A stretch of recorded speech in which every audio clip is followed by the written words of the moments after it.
Hello, welcome to Caring Connections. I'm Salley Gibney. You know, caring is inside of each one of us.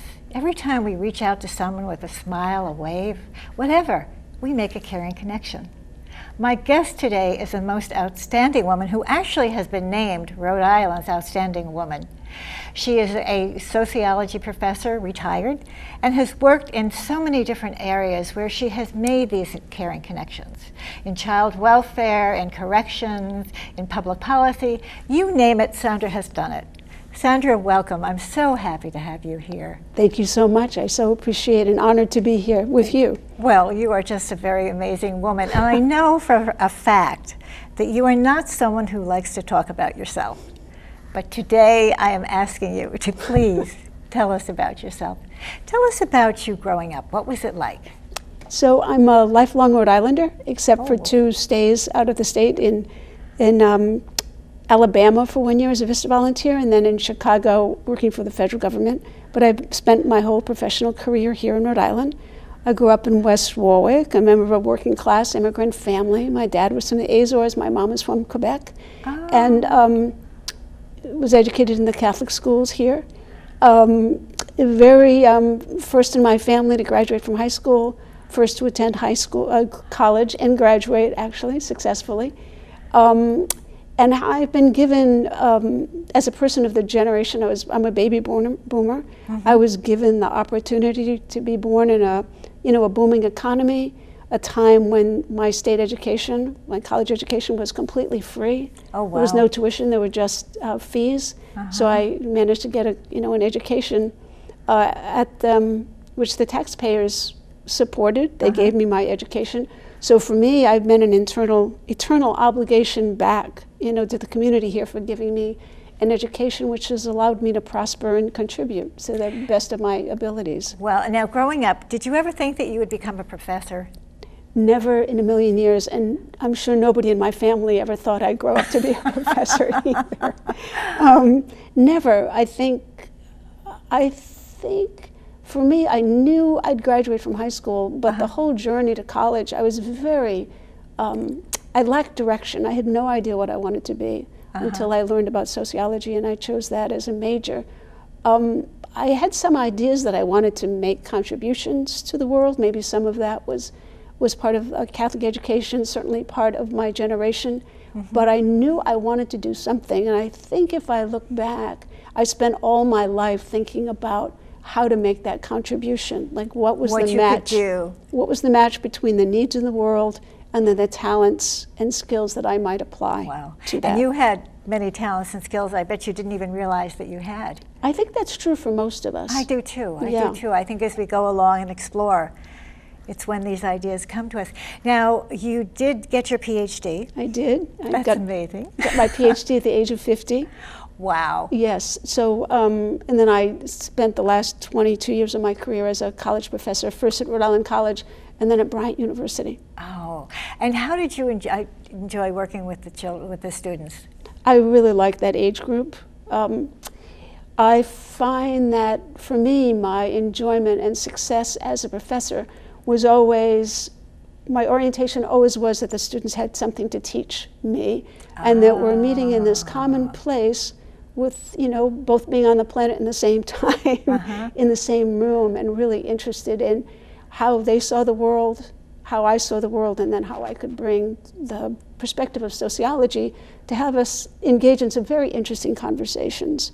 Wow. Whether it was about education or racism or inequality or how the world could be a better place. So to me, that was always my orientation. So listening to the students really was a big part of what you were doing. Yes, absolutely. Because I know as a student how often I was turned off by listening to a professor who seemed to be on automatic pilot. Not really interested in like the students in front of him or her, and I didn't want to be that kind of professor. You didn't want to be that kind of a professor. Right. There was a point you shared with me once where someone said that you should think like a man. Right. Now tell us about that. Right. So early in my career, I worked at the Department of Corrections here in Rhode Island, and it was at the time that the state was under federal court order the U.S. District Court here had declared the Rhode Island prison system unconstitutional, Oh, really? cruel and unusual. So we were under the supervision of a court-appointed master. So I went to work there, heading up research and planning. And I had my 6-month probationary period, and my supervisor brought me in and said, you know, we love your writing. I was writing a lot of grants and policy papers. We love your writing. We love what you're doing. Everybody loves working with you. But the best thing about you is you think just like a man. Oh. Now, I was 28 Oh my goodness. years old. Uh-huh. And I took that as a compliment because I Yeah. knew he meant that I wasn't... You could do the job. I could do the job, yes, and I yes. wasn't stereotypically female, whatever that Yeah. meant. You know, but I know in retrospect, if I said to him, you know why you're such a good leader?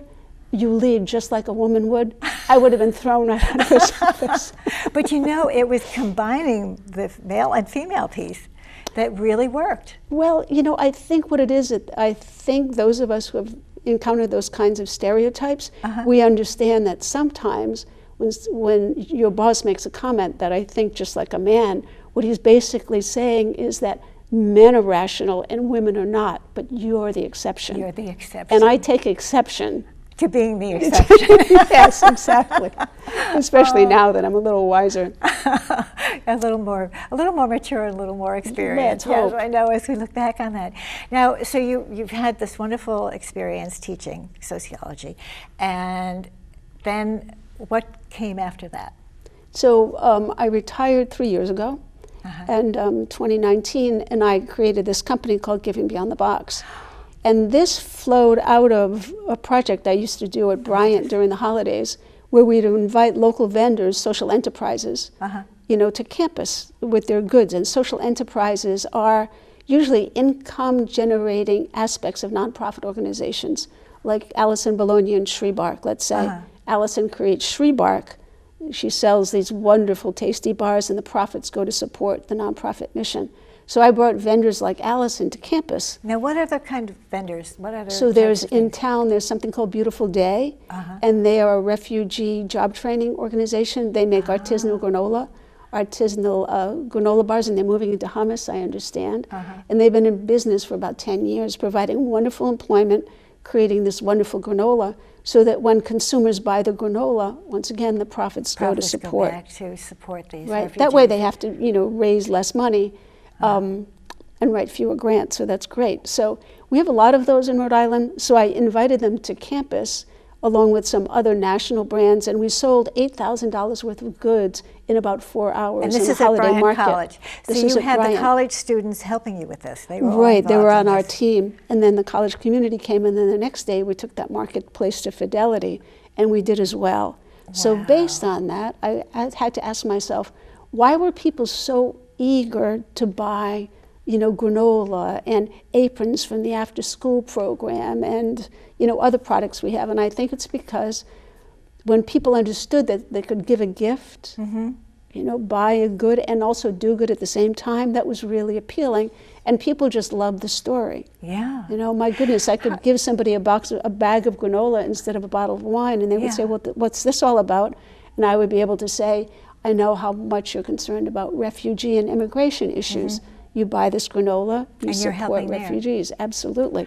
It's a win-win situation. Exactly. Yeah. So it's what we call triple bottom line giving, right? Which is when I give, and these boxes are full of social enterprises and Black-owned businesses and women-owned enterprises. So when you give a gift, let's say it's Mother's Day, you give your mother a gift from Giving Beyond the Box. The box basically says, Dear Mom, this year instead of a plant, instead of some perfume, this year I'm going to give you this box because I want to recognize all those values that you instilled in me.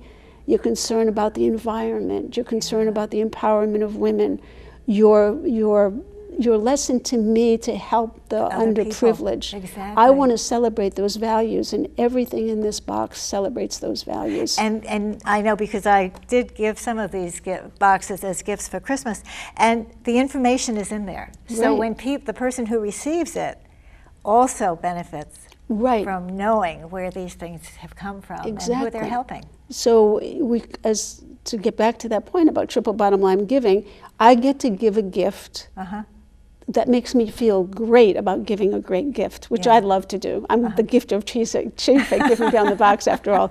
The person getting it feels reaffirmed. You know, they're thanking me. We're sharing this value about the environment or women or refugees or whoever it is. And then the third benefit, of course, is it gives back to the community. It supports Black-owned businesses, BIPOC-owned businesses. It supports women-owned businesses. It supports Rhode Island farmers or Providence-based artists. And the wonderful thing is that they're wonderful products. They are wonderful products. They're absolutely wonderful products. And I know the people that I've given them to have gone back to get more of these products because they are so it's a win-win situation. That's really. right. And so sometimes we say, you know, it looks like we build boxes, but really we're building bridges. Absolutely. Right? Because even after George Floyd happened, we created this Hope Strikes Back box, and that's completely BIPOC-owned businesses. So during that time, there were a lot of people that wanted to support the Black community but had no idea how. To do it. But the box would allow you to have a direct connection so you can support these Black-owned businesses. You know, whether it's a tea company or zero waste. We've got a t-shirt company. We've got some wonderful businesses here. Yeah. So we try to build bridges and make those connections between different communities. And you know, I think people today really want to know what can they do, how can they help, and it's very hard to know where to start. You know, it's a very important way to give us a way of helping.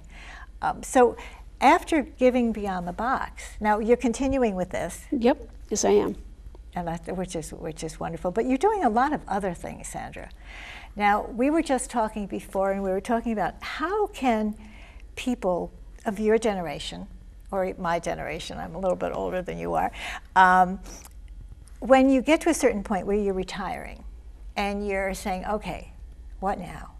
What can I do? How do I find something that will be interesting to me, but also help me to give back? What do you recommend for people? Well, I don't usually like to give advice, but I'll just say based on my own, experience, I knew, because I tend to like to have a lot of projects, I like to initiate things, right? I don't like to wait for the phone to ring. So because of that, I created this, this nonprofit, it's not a nonprofit, but I created this organization because I knew in order to make this happen, I would have to learn a lot of things. I've never been in business before. I know nothing about box design. I know nothing about setting up a website. I know nothing, really? nothing. And so I took some courses. So and then I took some courses at Social Enterprise Greenhouse, which is an accelerator program. And they also have a program very reasonably priced that you can go to them with an idea. Let's say, I've always been interested in after-school arts programs. I wonder and there's none in my community. I wonder what it would take to do that. So you can go to their 5-week program and learn all about the difference between, like organizational form, and learn how to set it up. Wow. And then you're meeting with other people who also have burgeoning ideas. So that's a great support system. And then you can join their accelerator program, which is like now we're moving into business plan, finance. So you learn. Wow. So, and that's a whole community that's wonderful to join because it's full of people that want to do good in the community, full of energy and very diverse. And you can get new ideas just from right. being with people. You know what I wanted to ask you, to get back to the boxes, who designs these boxes? So a lot of our boxes were designed by the children, the youth at a nonprofit called River's Edge. So River's Edge is an after-school program in Woonsocket, Rhode Island. They designed our logo, our cards, and many of our box designs.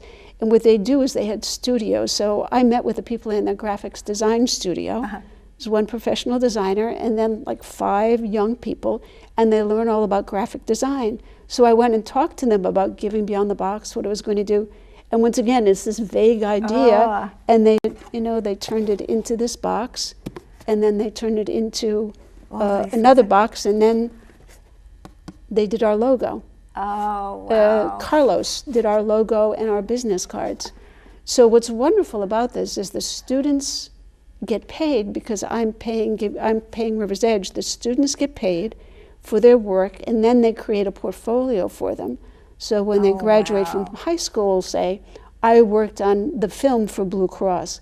I worked on box design. So they have video production. Now these are high school students. These are high school students right in Wow. Woonsocket, because there's not a lot of art programming in Woonsocket. So it's wonderful. They do films. They've just done an installation at Keller Engineering Wow. to put beautiful murals. The students went and took photos of Keller engineers doing their work, and then they transcribed them to these beautiful murals at Keller. So in terms of like how to give back, that's a whole other thing. Sure. Like what do I need in terms of my business, let's say, that would allow me to like order a box for my employees, or would allow me to use the services of somebody like of an organization like River's Edge. So to get back to my other question, how do people who retire, all of a sudden, they're out there, they want to do something, where do they start? What can we share with them that would give them a place to start? Yeah, I'm a great advocate, and I was with this. I talked to 72 people about this idea before I launched the business. Oh, wow. I mean, like people I knew and people I didn't know. And there's a concept called informational interviewing, where you have a short 15, 30-minute conversation over coffee with somebody who's in the area already, and you ask them to sort of map out the space, like map out the domain, like what's happening with working with kids in this community. And then you have a conversation, and then you leave with that contact and maybe some other contacts. And so one leads to another. Absolutely, You one just leads keep to going. another. Absolutely. That's amazing. Yeah. Because I know there are a lot of us who really want to do something, and we're thinking, where do I start? How do I start? Right. And we were talking before about the idea of listening, asking questions and then listening. Yes, you know, I think a good watchword for me anyway is thinking about being curious about things rather than judgmental. And I like that. I think that's a good orientation, whether or not you're thinking about, you know, big communities you know nothing about, or even individual circumstances before you judge, you know, your partner or the person at the checkout. You're like, why are they in such a bad mood for you to just say, what's going on? they're usually so nice. What's going on? They must be having a bad day. I think it's so easy to have an opinion or to judge, rather than just to look at it differently, you know, and not make judgments, and to be curious. Absolutely. Which is really something that children do. Yes. Maybe become childlike. That's not a bad idea. More ice cream? Absolutely. I like that idea. Easier rewards. Yeah, I know. I think that's, you know, I think that's right. And I think as well, I was never, when I was a professional, I wasn't much of a joiner. But more recently, you know, I've joined OLLI, which is the OSHA Lifelong Learning Institute at URI. At URI, Absolutely. which is where we met. That's right, where we met, which is a wonderful collection of curious people. I mean, people really curious about things that they may have been curious about their whole lives, but have never had time to sort of sit down and really think about Othello or improv, which we of course did. We have to talk about that. That was so much fun, because you and I met at an improv class. Absolutely right. So I think back to the advice, like joining groups, you know, thinking about, you know, what sort of communities you want to be a member of, like who do you want to surround yourself with. And I've tried to make a commitment to myself that in my 70s, I'm going to continue to make friends. You know, I so need to do that. And you do that. Right. You do that. And why wouldn't you? I know. But the volunteer things that you're doing right now, share with us what those are. So I'm on the board of Johnny Cake, which is Center for Hope, which is in Peacedale Village, and their anti-poverty agency. We have a wonderful food bank. We just opened up a new building. We do wraparound services. So I'm on the board there, and on the Health and Wellness Committee. I'm on the board of an organization that goes back to 1838 called the Providence Shelter for Colored Children. Oh, so we have a. Where is that?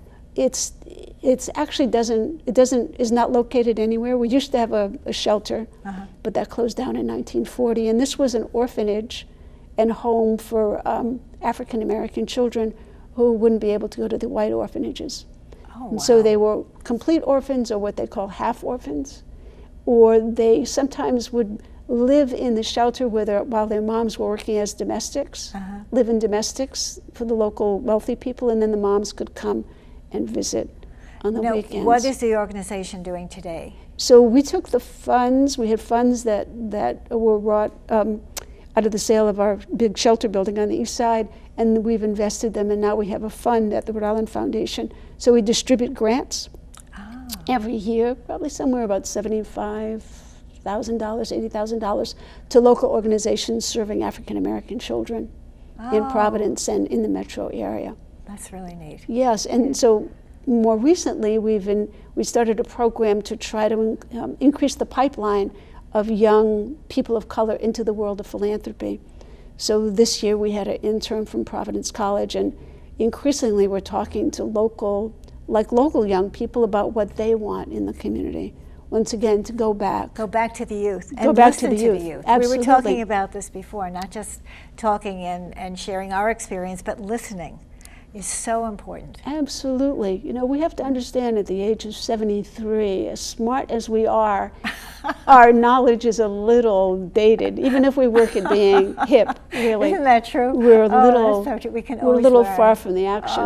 Yes. I know we are. Yes. I know. Even just listening to my grandchildren, my goodness. But I think, so much. You know, I think the whole retirement thing, and I've spent a little time talking to some of my friends about this. You know, if you've been a professional and you've sort of been the center of an organization, or you've been a member of a very active network for a while, you know everybody who runs all the nonprofits. In a small community like Rhode Island anyway, you know who works in the State House. And then you move away from that, and suddenly all your friends have also retired, and you do feel like, what am I going to do? Yeah. I've still got all this energy, exactly, all this interest left.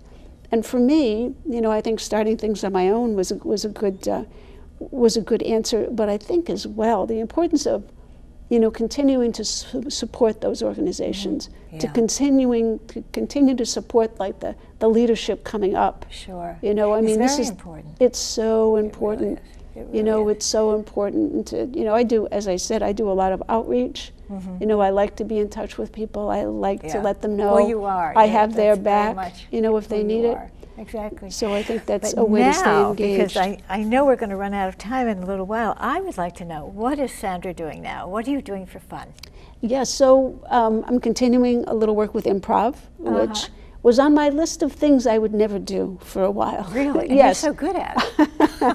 It's like, I will never take an improv course. You know, when I find that, you know, as I move once again into this sort of late life, or whatever stage I'm at, is I'm increasingly trying to take things out of my, I'll never do this in a million years, to maybe I will. So last year I did the why not? I did the Pell Bridge run, which is wonderful. In October, you walk or run over the Pell Bridge. Wow! It's a fabulous opportunity. You know, you can do it. If you can walk an 18-minute mile, you can do that. So I did a race for the first time last year. I joined improv, and I'm taking guitar lessons. Well, now you did the improv at Ole, but you also are involved with another theater doing improv. A wonderful community theater in Wakefield. You know, which is called Contemporary Theater. And it's just fabulous. Getting out there and just putting yourself out there, it takes courage to do that. Yes, I think it takes. I think not judging again. Yes, yes. Just enjoying and having fun. Yes, and I think at this stage of your life, you also have to understand that it's not like your career is dependent on this, right? It's not like this is the beginning of my stand-up career as a performer. Not at all. You're just learning the talent and the skills of improv. Like, what is all that about? And it's so much about, like, listening to the story that you and your partner are telling, that you're coming up with on the stage. You know, you're coming, or just in the exercise. What story is happening? How do you read? That's right. How do you read language? How do you accept what they're taking and move along with their story instead of pulling along on yours? So I think it's also a wonderful batch of communication skills. You have to be brave, though. You know, in a way, I think, because for many of us, we're thinking, oh, God, I'll never be able to do this. And if I do, I'll make a fool of myself, you know, and just letting go of judgment again.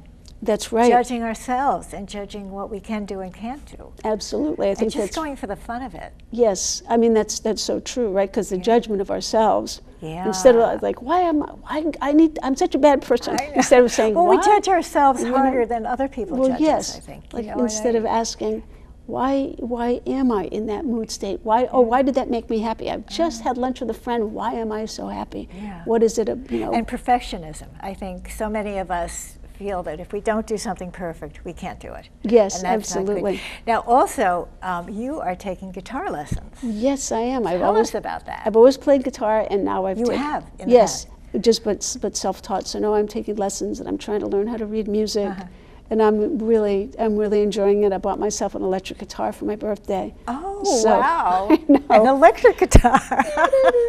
We'll I see wish what you that had brought it means. here. Oh, We could've- no, you don't. How long have you been taking lessons? Since February, I think. Fantastic. Yes, so it's. You're an inspiration. Well, you really, really, truly are. And thank you. I just am so thrilled that we have gotten to know each other and that I can learn from you because you have so much to share. We only have about 2 minutes left. Can you share with us whatever you would like to share with our audience and with people who are reaching out, or want to reach out? Yeah, I think, one of the great advantages of Giving Beyond the Box was that for me it was a wonderful, and continues to be, a wonderful antidote to all the bad news we get. Because when I work here, I get to meet wonderful people like Alison Bologna, who is really making such an important difference, or people like the people at Beautiful Day who are making an amazing difference. So for me, I get to learn those stories. I get to understand that in my community, there's so many people working on my behalf to make this community a place that I want to be a member of. And there is a lot of good news out there. And I think that today we're just inundated with all of these things that are going on that you just don't even want to know about. But underneath all of that, there's so much good going on. There's so many Absolutely. caring connections being made. Yes, and I think if you think about it, sometimes I think about, am I on a bad news diet, and what impact does that have on my health? You know, Sandra, we could go on and on forever. This is absolutely just amazing. And I am so thrilled to know you, and I'm so thrilled that you could be here and share with us and share with everyone out there. I just am so thrilled to have had this opportunity to have you as a guest on this show, and for you to share how each one of us can continue to make caring connections. Well, and thank how you. important that is. And I have a little caring coin for you. Oh, thank you so much. There's one for you to keep and one for you to share. Thank you. Thank you so much, Sally. You're welcome. I love being here. Oh, it's been great. And for you out there, I hope that you've enjoyed this show as much as I have, and that you can take away with it some things that can help you make caring connections. Caring is contagious. Until next time, bye-bye.